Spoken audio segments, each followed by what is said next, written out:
2011 MacBook Pro hard drive disk upgrade. Begin by shutting down and flipping over your MacBook. Remove the 7 short Phillips head screws going around the contour of the MacBook first.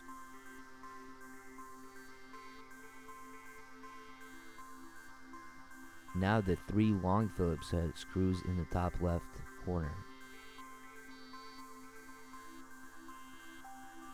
Remove the cover. Disconnect the battery. Hard drive disk removal. Remove the 2 Phillips head screws that are holding in the hard drive bracket. You can just lift up the bracket. Use a screwdriver to help you pry up the hard drive. Move it up. Disconnect the SATA cable. Transfer the 4 side screws onto the new hard drive using a T6 screwdriver. Hard drive disk reinstallation. Reconnect the SATA cable first.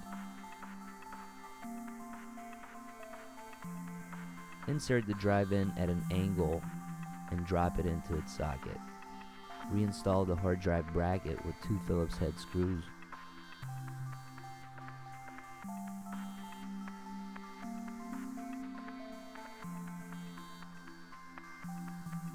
Reconnect the battery.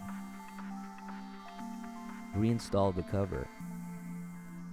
Reinstall the 10 Phillips head screws, the first 3 long Phillips head screws in the top.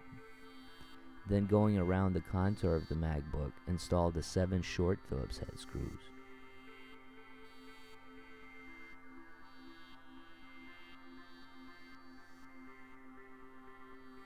Perform a NVRAM reset after upgrading the hard drive.